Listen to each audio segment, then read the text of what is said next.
Ready? Play. Welcome back to Painting Lines. Last week we recapped Shanghai to close out the Asian swing, and this week we'll get into Tommy Paul being victorious in Stockholm again, Bautista Agut taking Antwerp by absolute surprise, Hatchinoff overcoming a dark horse to claim his second title this year, and much more. So, Aidan, what was your favorite moment of the week?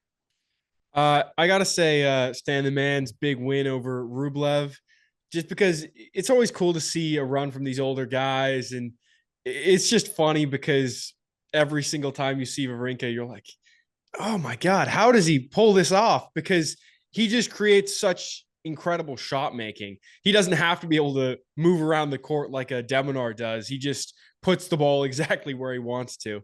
But on the flip side of that, it kind of to me seems like a little bit of a sign of weakness for the new generation because obviously you have Alcaraz and Sinner who are killing it at the top of the game.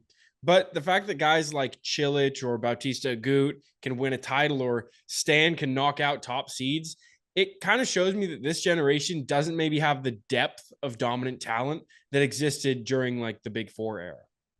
Yeah, I mean, now that you say that, I feel like there was more of a clear-cut transition from like when the big, I'm gonna say big three, just because that's like the more formal name of the era. But when the big three era started, like the guys who were at the top of the game when the big three were coming up were kind of replaced pretty fast, right? Like it wasn't like this limbo period right now where the older guys are still hanging around. Yeah. I mean, that's yeah, kind of what I'm saying. It goes into like this weird, middle period where the big three came around and they were just so dominant for so long that guys rose and fell while their Hmm. dominance was still going on. Now it's like, yes, these top two guys are becoming dominant, but outside of them, anyone, it's still anyone's game for a lot of these titles. Yeah, yeah. Well, speaking of Stan, let's hop into Stockholm and kind of touch on some of these like notable moments. So I think his semifinal run's very notable because he took out Rublev, who, like you said, he was the top seed. That was the quarterfinal match. But what was interesting is that was Stan's first top 10 win in 2024. Yeah. And should it count as a top 10 win, right? I mean, it's Rublev. Technically, he is top 10. Yeah, I mean, you have to say it's top 10 because that's just how it works. Like he is ranked there, but Nakashima got a top 10 win, I know, over Rublev. And it's like you get a win over Rublev. If he's on his game, if you beat Rublev when he is playing well, it's super impressive. Right. But sometimes he's just not playing at that standard that he can. And you can pull off a shock upset like this. Yeah, because remember when he was pretty much like a top five player, he was consistently like 4 or 5. Now he's 10, top 10. Yeah. I But mean, but like I was saying, with Stan, like if you watch this match or at least the highlights, you'll be shocked with how many times Wawrinka just pulls out some crazy shot where he puts it exactly on the line and you're like, how did you just do that? So while you might say, yes, Rublev still probably should have won just because he's 15 years younger or whatever, uh, you do got to give Stan some credit for his shot making ability. yeah, definitely. I mean, the guy's 39. I don't know exactly how old Rublev is, but definitely. And I could see this being Stan's last deep run in the tournament. What do you think?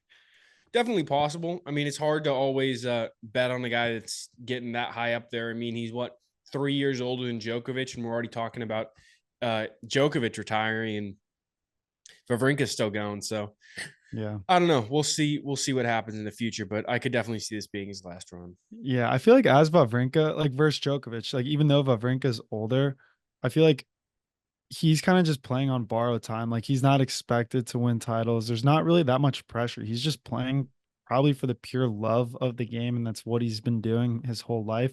Whereas Djokovic, when he's not winning titles, people are like very quick to tell him to retire, that he's not doing well.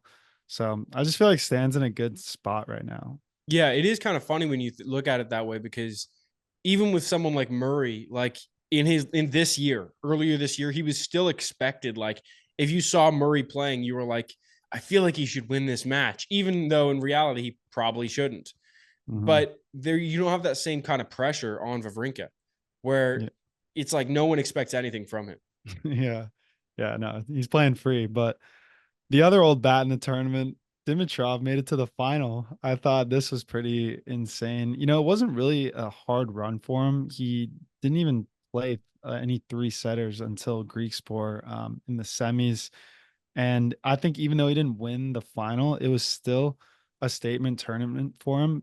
Just like in his all around career resurgence, that he's still alive and well. He's still like, this is a resurgence. It's not just like he got lucky before. Yeah. I mean, it is weird with Dimitrov. I feel like he just doesn't have that ability to beat these top guys. I say that though, and you think back to Miami where he beat Zverev in the semifinal, I think. So he does have it sometimes. It's just it's tough with Dimitrov. It's like it seems as though sometimes if he's on his game, he's like really a top player. And then other times it feels like he just plays super passive. And you're Hmm. like, if the other guy goes for it, he's gonna beat him.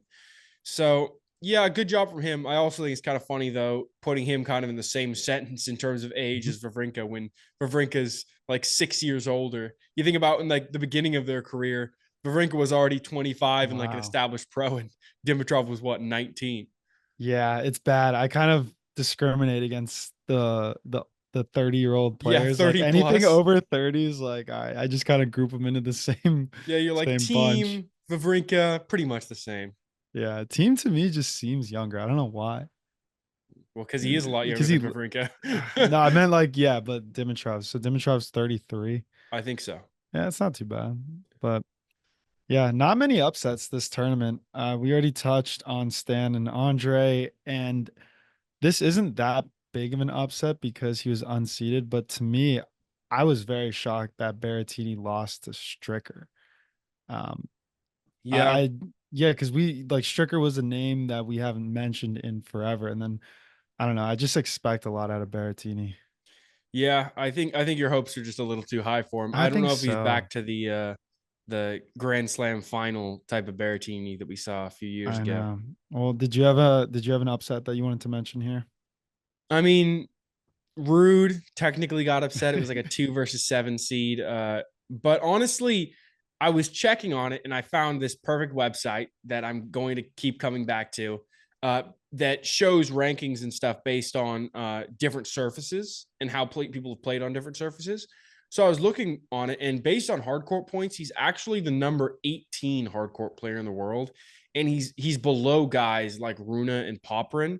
So it kind of fits where you expect him to go. Like it's not that bad for him to lose to someone like Greek Sport here, where it's not like he really is a super highly ranked guy on all surfaces.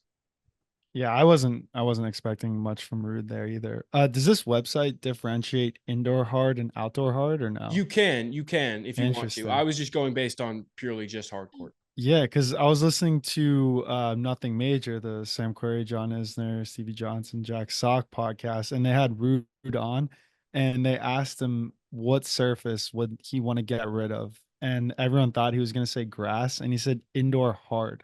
Everyone's like, "What?" He goes, "Yeah, I freaking hate indoor hard." And Yeah, Stockholm's indoor hard. well, I think one reason for that would be it you look at the guys that do well on indoor hardcourt, and it's players like FAA, who has just a Facts. game that's massively like, yeah, I may make a lot of errors, but I'm going to hit a lot of winners. And so the more factors you get rid of, the more it suits his game because it just, he doesn't have to deal with anything and he can just go for his shots. And it's going to be more consistently in like his wheelhouse of strokes. Whereas Rude loves to play on that clay and just sit back and Hmm. give his opponent kind of weirder looks and wait for them to make a mistake a little bit more. And he's like, yeah, why would I want them to be able to just step into these balls? Yeah, when I think of indoor hard, I think of fast courts like Medvedev Center, FAA, like you said. Definitely not Rude. Exactly. Exactly. But I mean, he definitely would also want to get rid of grass. Yeah, he said he likes grass because it's classic. Like he doesn't move well on it. That's the only thing. Like, but it's like that's what tennis originated on. Yeah. So it's, he's like he's a historical. He had the historical impression. He's like, I'm not gonna get rid of this surface because it Yeah. has meaning. Yeah. But funny thing also is when I was looking at this rankings, of course, Sinner's number one by far. He has like double the number two guy. But what I was actually surprised to see is that Alcaraz is actually the number 7 guy on hard court right now. Like that I- was pretty shocking to me. I'm not that surprised. I feel like he leans towards clay. I mean, yeah, I guess he does do well on the other surfaces more, but I think honestly is even a little bit more about like just he hasn't been on as active on hard court as maybe some of the other guys.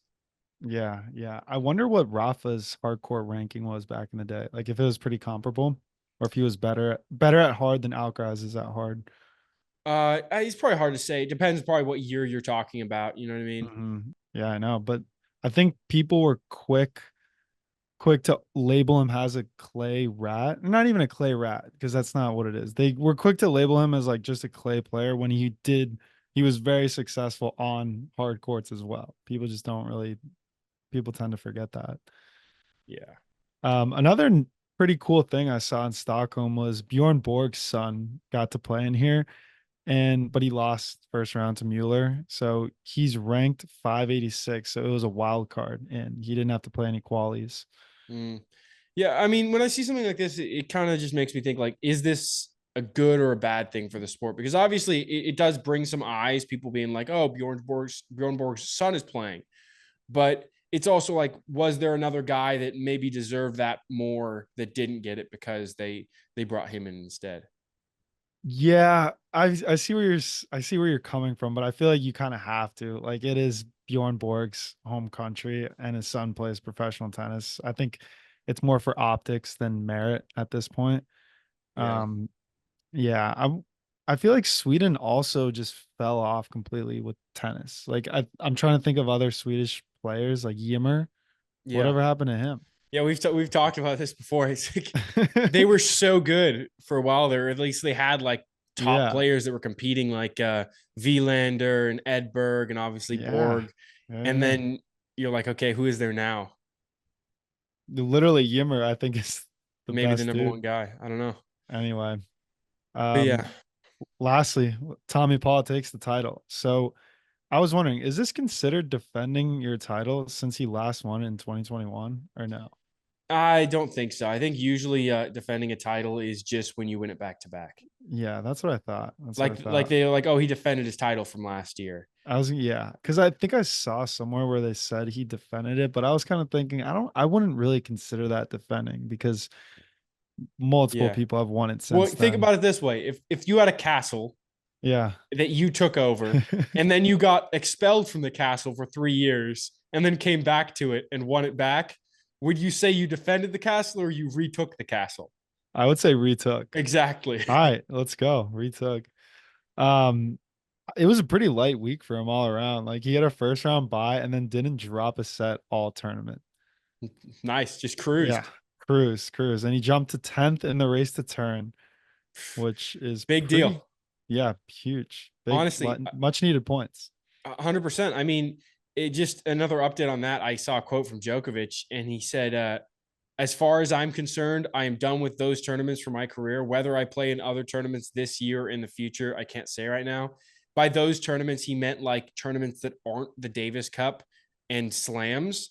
So it's like, it seems like he's very much leaning, I'm not going to play in Turin because he's not focused on it. He may have to play in Paris, I think, just because probably because he won it last year and there's, I think, an obligation with the ATP Hmm. Tour.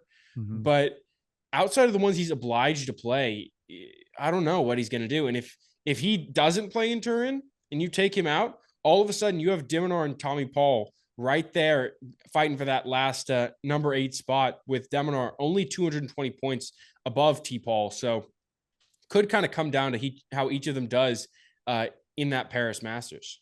Yeah, God, Djokovic sounds so pretentious when he says, "Oh, I don't play in those tournaments." Like it's kind of like you people, like that type of saying. Yeah, I mean, he gets Oh, an I don't touch exemption because those. looking Yeah. down at those tournaments because he's won so many.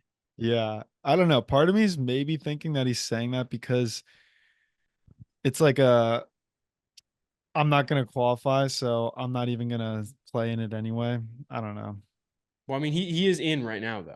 He is a lock? No.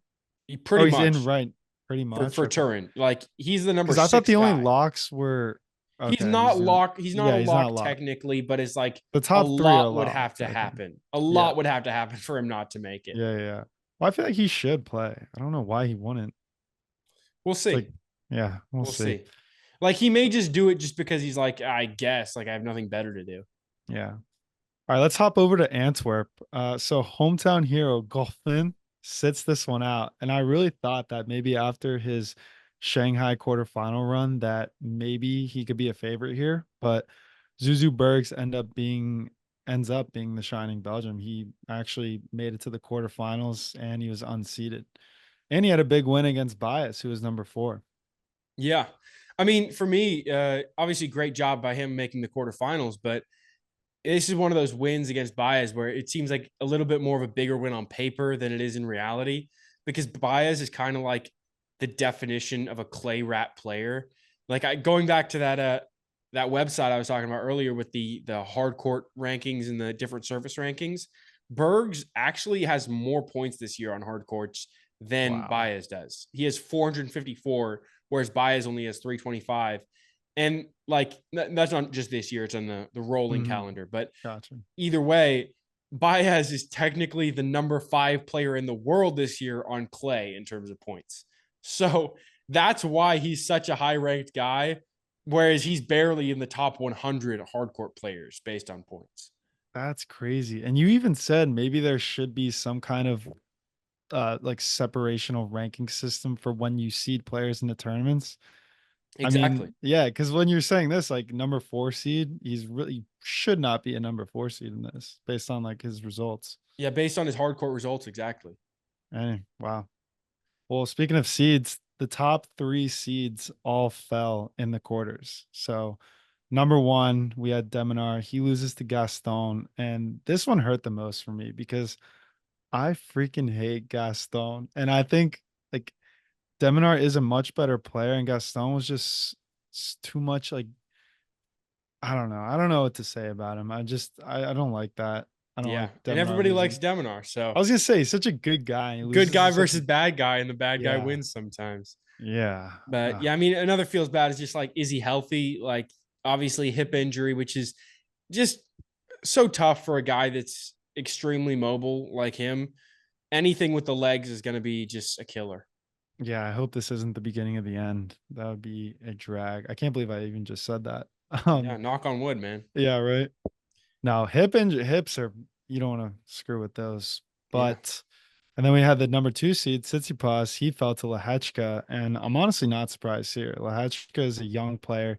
He's really starting to make a name for himself. He just won his first title in Adelaide at the beginning of the year, and I think he's a really talented player that I could see who will be like a potential top 20 player soon. 100%. Yeah, I mean, not to beat a dead horse with this website, but if you look at Tsitsipas and Lehechka, they're actually ranked number 24 and 25 on hard Wow. courts respectively. So it's honestly much more of a toss-up matchup than it might seem, like I was saying earlier, on paper.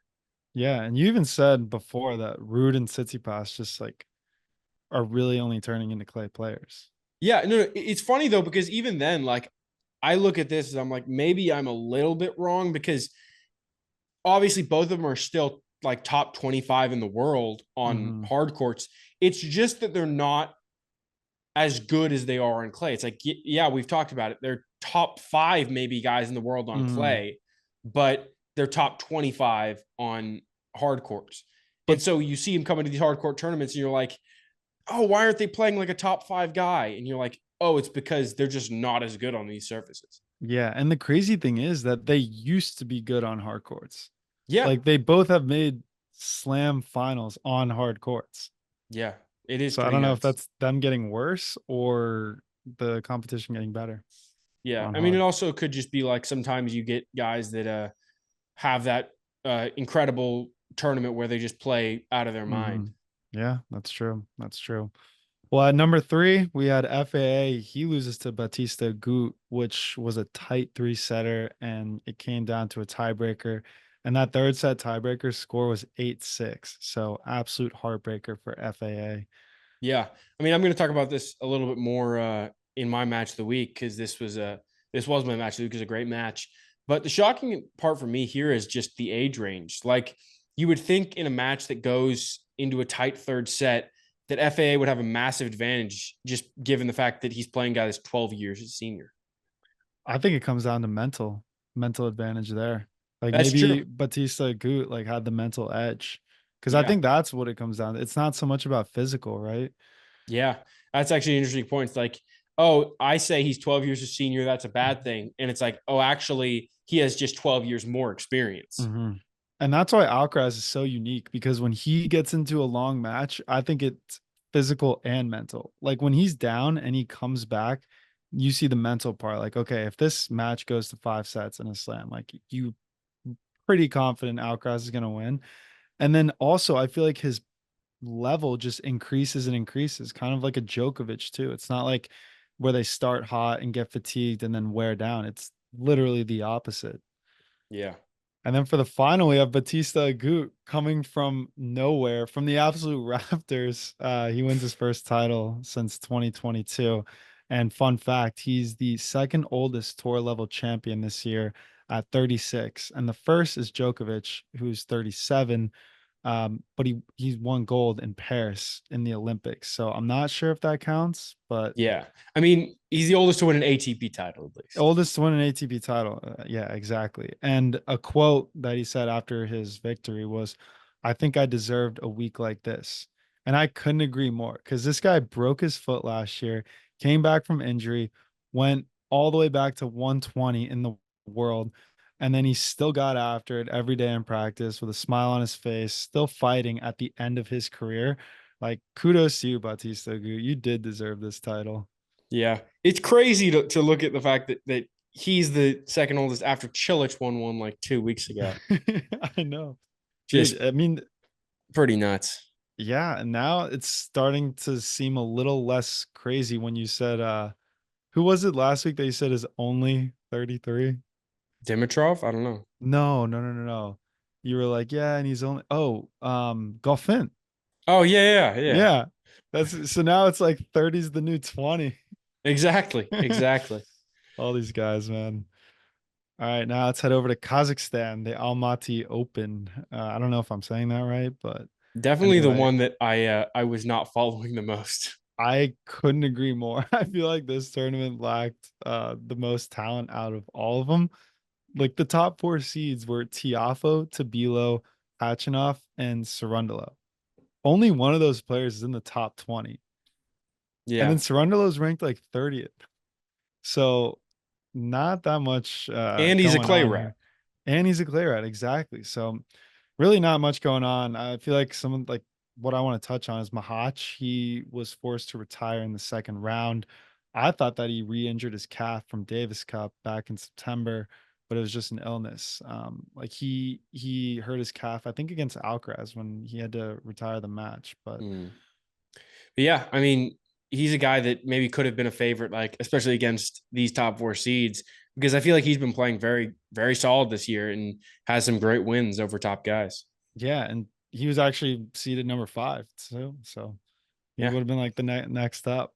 Um, Another notable moment, Vukic knocked out Tiafo in the quarters. He was the number 1 seed. I mean, yeah, it's a big win, but I don't know what's going on with Tiafo these days. Yeah, I don't know. I mean, he seems to kind of be following that Rublev pattern where like he makes a bunch of early losses and then crazy runs out of nowhere.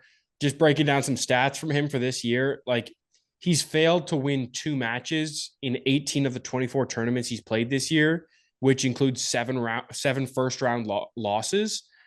But in those 6 tournaments that he has won 2 matches, he made the final in Houston, he made the final in Cincinnati, and he made the semis at the US Open. So it's like if he can put a couple match wins together, he might just be like the top guy in the tournament, but it's just impossible to predict. Wow. Yeah. Next thing you know, he's gonna win a Masters.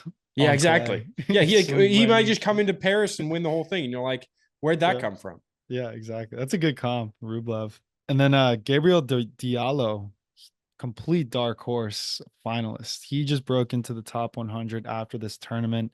And I think he racked up some solid wins here, like Chorich, Tabilo, Sarundalo. Those are all pretty good guys. And I feel like as a young buck coming on tour, like this is a big deal. Big 100%. run. And yeah, speaking of him, we talked about him in that episode with Alafia Hmm. because he also played at Kentucky with him, I'm pretty sure. Yeah, and I didn't realize how big he was. I had to look up because I was watching and I'm thinking how, large he looks on screen. I had to look him up. He's 6'8". Should have been playing Yeah. And basketball. what was Alafia? I think Alafia is like 6'4"? 6'4" or something like that. He's Yeah. pretty tall. Oh, wow. Okay. Well, Hatchinoff, he got a second title this year. And a little spoiler, this is going to be my match of the week. So I'll touch on the final a little later. But did you see the trophy celebration of this tournament? Did not. No. Well, it was pretty cool because they dressed Hatchinoff in like a full robe and a hat with the trophy, which was a plate. And I just think it's cool to see accessories with the trophies, like in these ceremonies when these countries, like for example, in Mexico, you have the sombrero with the trophy. Remember that picture Yeah. of Sam Querrey wearing the sombrero? Like, It's dude, it like just gets so funny. when Messi won the World Cup and he was wearing like that robe. Yeah. I don't Yeah. remember, but Yeah. yeah. Yeah. I mean, I saw a bunch of memes about it that was like, this is Uh, what the people in Qatar paid all that money for, was to get this picture of Messi wearing oh, the okay. robe. Yeah, yeah, yeah. Gotcha. But anyway, you ready to hop into segments? Yeah, let's do it. Sounds good. What's new in tennis? What'd you see this week? I saw some sad news this week. This is team's farewell tournament this week in Vienna. It'll be a home event for him. It'll be his last event. And they did a little ceremony for him on Sunday where they honored him. He got to play an exhibition against Zverev, which I thought was pretty ironic because that was the match where he won his first and only Grand Slam. So this had to be planned, right? The Zverev exhibition, Oh, or I'm sure. they Yeah. just like good friends. Yeah, I I think don't they're know. also good friends, I but think so. I think they are. So there was also a big three tribute video to him, and it was super classy. You had Federer, Djokovic, Nadal, all just kind of saying great things about team and how much, like, not only him as a player, but him as a person, how like fun he was to be around tour, what a good guy he is. And fun fact, he and Murray are the only ones that have at least 5 wins against each of the big three. So I think it is appropriate to call them rivals, even though they're not really like, head to head rivals. But yeah. Yeah, I mean Zverev, that's surprising. I mean, you'd think someone else would have been able to accomplish that, but it was a yeah, you would tough think, task. right? Anyways, Zverev also had something to say too in the ceremony, and I thought it was pretty funny. He goes, I hope he gets bored in a year or two and comes back to the tour again. Yeah, Yeah. I get Anyway, why. I know his last match is, or what am I saying? His first match is on Tuesday. Hopefully, it's not his last match, and he can pull out a Dude, win all against this karma Darderi. today. I hope Devinard isn't a career-ending injury. His last match is on Tuesday. Oh man, I just knocked on some wood. Yeah, gotta You know figure what? something I out. just won't bet on him. Then he'll win. Exactly, exactly. What do you think? You think this won't be his last match? I mean, it's against Darderi. I think it could go either way. He's also going to be playing with a lot more probably fire in his belly than Mhm. Darderi is. Yeah. No, I'm hoping he can do it. What about you? What did you see this week? I saw some news about Denis Shapovalov where he called the ATP paycheck he got from Washington insulting. And honestly, it kind of makes sense. Like what happened was obviously he had that whole debacle at the Washington Open where he like yelled at a fan, and they ended up giving him the points back from it. But the paycheck that they sent to him after was essentially only enough for him to like pay the fine that they imposed on him. And so his kind of mindset probably like, hey, either fine me or give me back the money, but don't give me like just enough to pay the fine and taxes on it. And like he had, I think, $154 he said left over after paying the fine Wow. and paying the taxes. He's like, doesn't make any sense. Why do you even send me this? This is pretty much meaningless for me. Yeah, seriously. Wait, so was he given the money that he was entitled to and they just made the fine like basically the same thing? Or did they change up his prize money based on the fine? I feel I like don't that's a know little unfair. the exact breakdown of it, but that's what he said was just that what he had Yeah, left over was like $150. dude, he's gonna need a good accountant. I wonder if fines are tax Yeah, deductible. exactly. So let me Exactly. write this off. Yeah. Let me write Tiafo's off. gonna need to yeah, Yeah. Tiafo's gonna need to write off some fines here pretty Something. soon. If he doesn't get fined for yelling F you at the chair umpire, it's pretty nuts. Yeah. But How anyway, about bet of the week? yeah. So I'm going with the crazy underdog pick. We talked about a loft here earlier, but I was checking in on his schedule and I saw this match. Pretty insane. He's playing Taro Daniel, who is a guy Wow. in the top 100 right now in a challenger. Plus 950 is what I'm taking. I mean, this is just a bet based on rooting for the guy. Like it would be pretty nuts Yeah. if it hit. But yeah, I'm just kind of rooting for the guy that we had on our podcast. So Oh, of course. That's a no-brainer too. Just throw a little bit on that. exactly. 950. You're like paying for entertainment. You're like, all right, I will Be a little more engaged in the match. exactly. I didn't even know you can find lines on challengers. Yeah. Man, What about you? DraftKings need to step it up. Yeah. I'm taking a very speculative bet this week as well. I am taking Morojan plus 260 over Mahach. And I'm doing this because, as I mentioned earlier in the podcast, Mahach had to retire from his match due to illness. So I'm thinking there could be a play here. There could be maybe Mahach was really sick and he's like coming off this sickness. He may be fatigued. He may not be fully recovered. Shit, he may even still be sick.